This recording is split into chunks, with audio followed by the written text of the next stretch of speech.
Hello and a warm welcome to Her Game, Her Story.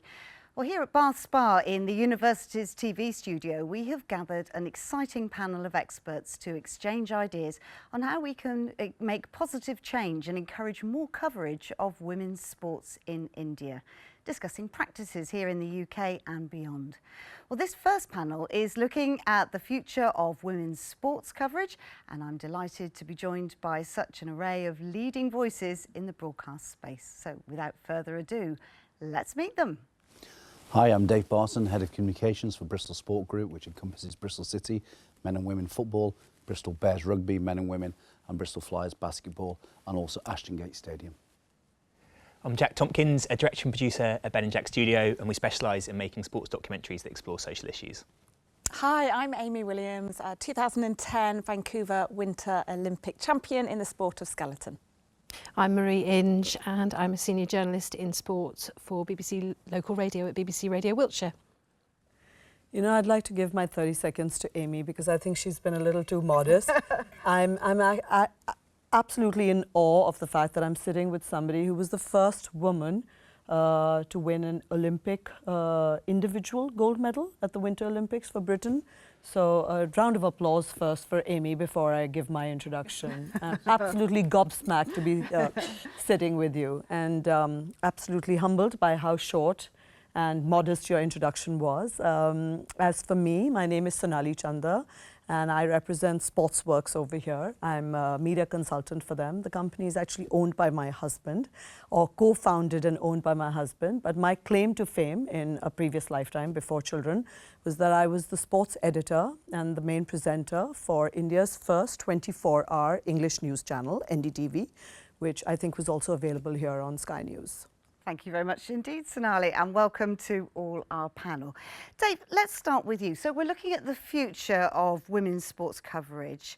You run successful women's teams, don't you? So how easy is it for you to actually attract that coverage? It's a fascinating question, and certainly the progress that women's sport and the coverage of women's sport has made over the last 5-10 years has been incredible. It's interesting because with Bristol Sport, we run Bristol City men and Bristol City women. And prior to my current role, I was head of communications for Bristol City as a football club. So the model we approached was really, let's not have a separate comms and marketing team for women and men. Let's integrate them. Let's have one centralised comms team. In terms of being able to attract coverage, so there's a tricky one. I think, if you give us some numbers, so Bristol City, say on an average men's game for the championship, so Bristol City operate in the second tier of football in England. So we would probably have about 50 or so journalists to every game. For Bristol City women, when you get to the top flight, so we operated in the top flight last season, that's the Barclays Women's Super League. So we would probably have about 25 journalists to... Not bad. It's not bad. And it's interesting because certainly ahead of each game, from a Bristol City point of view, you would have more journalists attending a women's press conference than, say, a men's press conference. And that's because you have a lot of... because it's a growing sport, you have a lot of niche podcasts who would cover women's football as opposed to mainstream media. Yeah. The challenge is to get the mainstream media. But really the target audience for us is to really grow things like, From the Spot and other podcasts who are really interested in women's sport. So it's interesting, Marie, from a local radio point of view, it's not just radio anymore, is it? No, it's not. And local radio is sort of part of a much wider BBC, at local level, a much wider BBC message, which is about, reaching audiences beyond the wireless, if you like. So we look more at online and television coverage, looking at social media. It allows us to branch into areas perhaps that we haven't looked at previously. Sport within the BBC is a pillar So it's a really important part of the BBC's broadcast and message, if you like, I guess, across the entire organisation. So it's important for me as a female journalist to shout about those underserved and underrepresented audiences, in a sense, you know. And I have a daughter, I've got a niece, they both, you know, love sport, and I want to be able to shout about the stuff that's happening locally. So it gives us that opportunity to do that. And I'm not restricted to radio anymore. It's great. I can go out, I can film pieces with youngsters, which I know will have a place on social media. I can film pieces with women that I know will have a place, you know, in other parts of our output. So, Amy, you were a bit of a pioneer, really, because I mean, not only did you get our you know, our wonderful medal for, you know, first in 30 years, but how many male reporters interviewed you? How many female at that time? Oh my word, don't make my memory go back then. I mean, when I actually got off the skeleton and went straight through that mix zone, it was our wonderful Claire Bolden with the BBC mic. But on a whole, I mean, I'd say at least 80% male, 20% female. So yeah, I mean, I've noticed the difference in the last sort of 10, 12 years. But for sure, it's I've just been always used to someone on the end of the mic, and the people that I've buddied up with, over the last few years, I've always then buddied up with a male. So it's always the male that's got the main lead role with the mic, and then the kind of females, that kind of expert or the person buddying alongside. Yeah, I mean, do you feel as if the coverage of women's sports, and not you weren't necessarily, you know, the only one who was doing this, but, you know, since you, do you think that it's improved because people like you are having to win to get that coverage, or do you think it's happening in a better way? I think it has happened. I think it has happened naturally. It's taken a long time, but I think it is fab now that you do turn on the TV and we've got experts in their field, athletes who have recently retired, taken the lead roles. And for me, the most important thing is just to have the most qualified person. There is an experience, and I know it is very tricky being behind that camera and being that person with the mic in your hand. But I think, especially as an ex-athlete, you're so relatable and you can give an insight into what you're watching, the game, the sport that's going on. That's just different. You relate more to the athletes, to the sports stars. And so I think you can give a different little edge to the sport and for everyone listening back at home. Sonali, I mean, you've been in, you know, you again were a bit of a pioneer, I imagine, in doing what you did in India. But what's the coverage like in India? Okay, so the first part, which is about being a pioneer, I just thought I loved sport and I wanted to cover people like Amy in sport, right? But people looked at you, just to give you an idea of some of the stereotypes that you faced in India. I would have sort of male cricket administrators say to me, oh, so you know the difference between the offside and the onside. And they would look at me as though I was from outer space, really.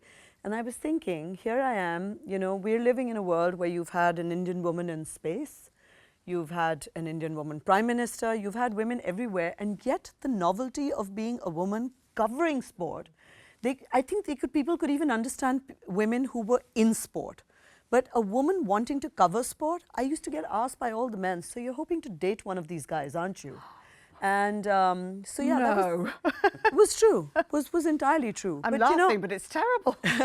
No, you know, it's okay. The way I look at it is this makes for a nice story to tell. But I wouldn't be here if it wasn't for the fact that my boss, who ran NDTV, was, well, he had an all-women's team, and I'm talking 97. We were virtually an all-women's team in NDTV covering sport, because he just went for, as Amy said, the best person or the most passionate person to cover the sports. So we were part of almost 8 or 10 girls over a period of about 20 years who covered sport in NDTV. And we did get featured a little bit in the news ourselves. But yeah, some of it was good and some of it was bad. So the first time I was on TV, I got trashed by one of the leading TV critics in India. And she said, Sonali Chanda has no business being on TV because she doesn't have any sports background because I hadn't been a sports person at any high level. And she said, what is worse is that she refers to batsmen as batters. And so I actually wrote back to the magazine and I said, I'd like, the TV critic to know that I absolutely, being a woman, I absolutely know the difference between a cake batter and a batter batsman, and that hopefully they should both rise to the occasion, but I didn't use the word batter. And we fast forward to 20 years ago, where now batter is an acceptable term. And, I think the MCC says that it's fine to actually call, but I didn't say it. And she turned around and she accused me of that. But like I said, it's all good. It's an experience. It's a nice story to tell, but it was all good. Still, it was different being a woman sports reporter and trying to cover men and women in sport. But yeah, we probably covered 90% of men as compared to women. Just very briefly, Marie, do you find that as Yeah. Still? In places, and I have to sort of caveat that with I work with an incredible team and I work really hard in a county that I grew up in, so a lot of the contacts respect my sporting background. I've worked in the sports industry my entire life, but like you, I wasn't a professional sports person. However, I still find myself in environments. I'm one of only a handful of senior journalists in sport across the local radio network, and I still find myself being challenged to prove my knowledge of a sport in male company, to prove my worth of being there. Jack, I just go to you. You're a filmmaker, aren't you? If we just go back to that sort of thing of coverage, how much appetite is there when you say, I want to do something that features women? I think increasing, which is all really exciting. I think it's been like a breaking of a wave. Kind of, there's lots of people that work very hard for a long time to get interest in women's sport, and then this wave, kind of with the Lionesses win, especially in the UK, kind of broke in 2022.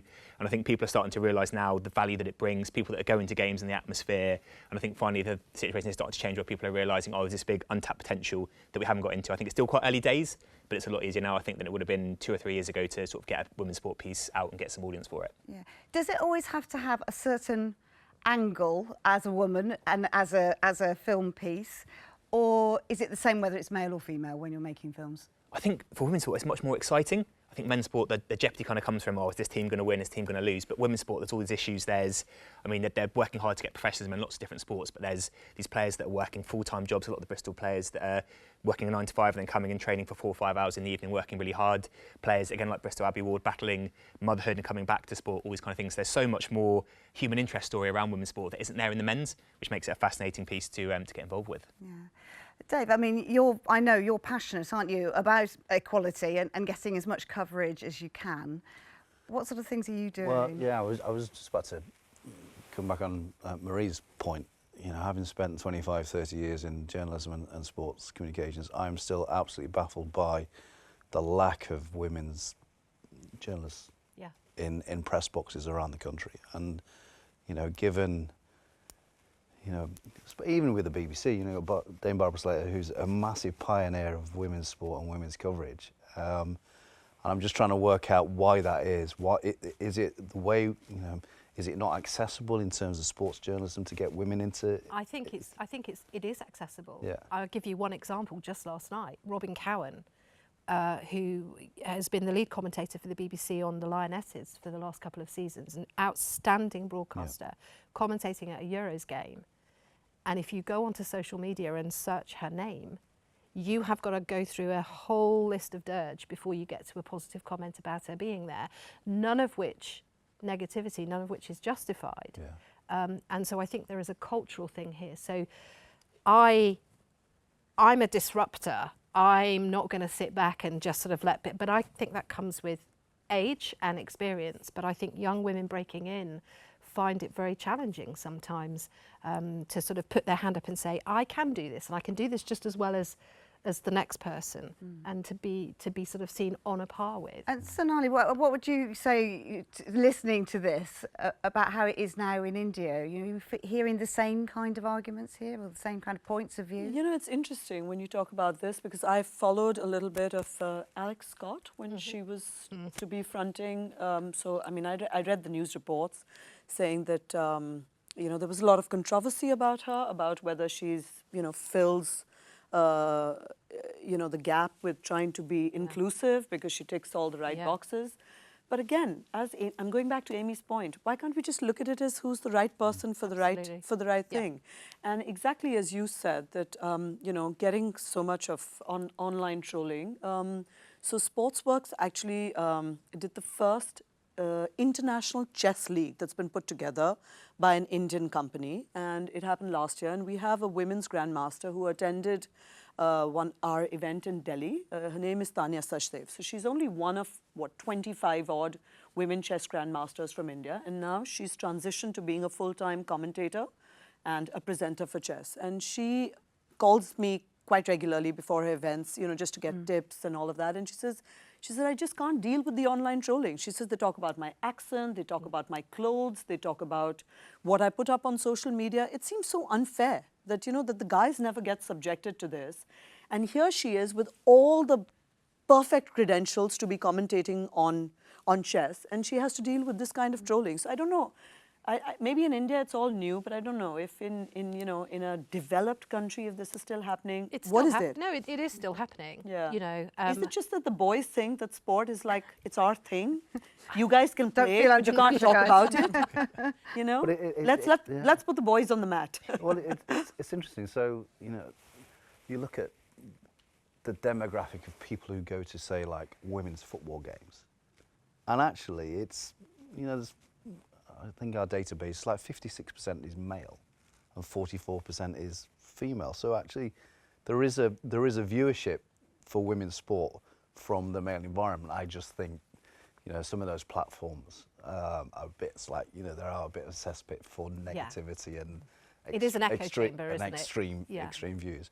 Ali, I suppose back to your point about, you know, what can we do to increase the coverage? So, as I said at the top of the programme, I think it's important that certainly if you're within club communications, or even if you're in a national governing body, that actually you make sure that your content, your media opportunities are, you know, equitable. They don't necessarily need to be the same for men and women, because I think the audience is different. But I think there's a danger in lumping it all together and saying actually what's good for a men's team is the right content for a women's team. But I think you also have to put both the resources, you know, and the time and the talent, as Amy said, behind producing that kind of content and giving those opportunities. And how much does you know, an organisation like yours have to subsidise in order to make this parity? Yeah, and it's, you know, it's interesting. So you take Women's Super League, every one of those teams next season will have a Premier League team associated with it. And when you haven't got Premier League status, for instance in football, it's very difficult to mount an argument to say actually we need the same amount of resource, we need the same amount of investment in communications marketing, when actually TV rights, ad spend, sponsorship is so much at a lower level than it is for the men's game. Amy, I mean, you know, when you listen to this, do you think we have progressed enough? Obviously not enough, but have we progressed much more than you'd ever perceive when you were, you know, at your sports level? I think the last few years it definitely has progressed. Like you say, you see in Alex Scott, you've got, you know, so many more females. I mean, Gabby Logan's out there all the time covering, you know, there are a lot more strong female reporters out there. And I have seen the change, but I think it can always get better. But I think, like you've said, it's about the education. Back in sort of 2010 with Team GB, we barely did any, if any, media training as an athlete. Whereas now, for sure, with the Paris Games coming up, they understand that as athletes you need media training, whether that's on the other side of the mic answering. And I think that can then still develop to the education to be able to sort of almost show athletes, well, actually, life after sport and the education of if you're passionate about your sport, you're like the prime candidate to be able to become a presenter. The education, the opportunities to be able to sieve them through, whether it needs to be like a side channel, but I think that's, you know, the perfect way to be able to get these athletes to be able to stay within the sport. They've got all the knowledge in their heads of that top level of competition to be able to go through into the world of media. So whether, again, it normally comes down to funding, it comes down to that and the knowledge. So Jack, people like you are making films. What are you hoping to achieve by showing more sport, more women? I think societal change, I guess that's a lot of people involved in women's sport wanting the same thing, and that is by showcasing it, giving the right messages and sort of educating and bringing more awareness. I think there's a lot of people with lots of sexism, racism, ableism. People don't wake up in the morning and think, today I'm going to make these things happen. It's that sort of unconscious bias and doing things the way it's always been done. So if you can kind of look at things a different way and realise the value of women's sport, what can be changed doing, I think that's just if we can help the amazing people, all the game changers that are spreading their message. That's kind of our goal with it, really, yeah. We've got a sneak preview of what's coming next. Does it involve? We're in discussion at the moment right now. I mean, it's such a broad area that it is. We're trying to find the right things. I mean, even Indian women's sport is such a fascinating area, so we're desperate to get out there and run into the right people in the room I can chat to about it. Yeah, excellent. Well, listen, we're coming towards the end of this, but I just suppose I would like to ask all of you, just very briefly, Sonali, very briefly, yeah. How do you see the future of sports coverage and for women and the future? I think certainly broadcast rights is a big, thing that's coming.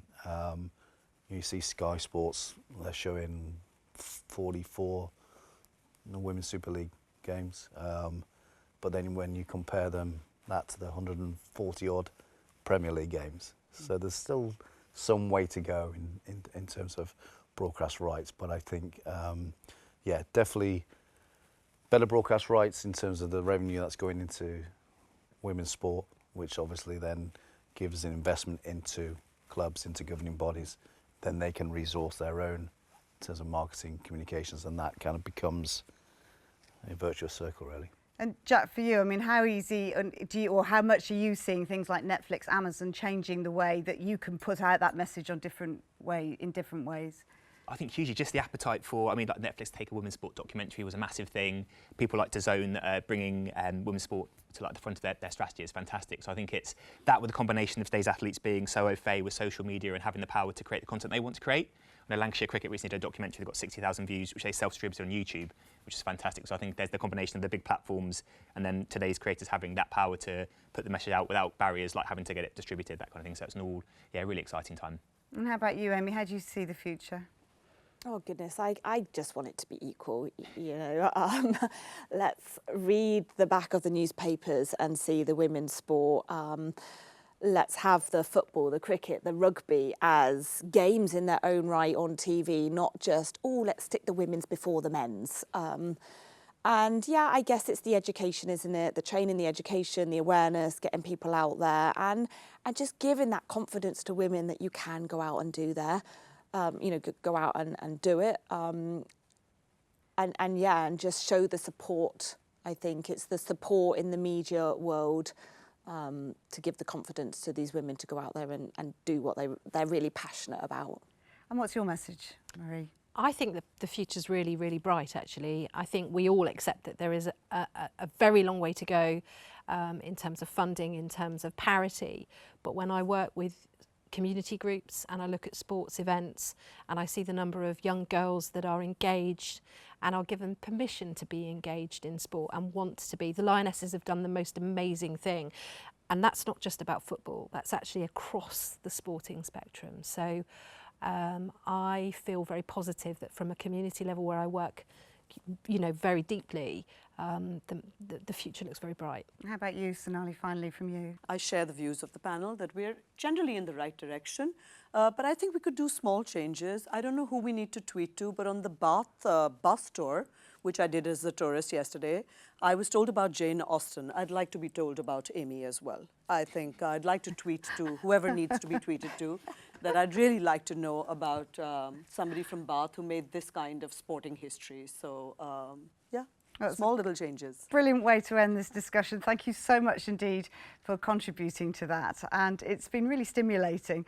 We've delved into some interesting areas. And I have to say, I'm pleased to say as well, that the future looks bright.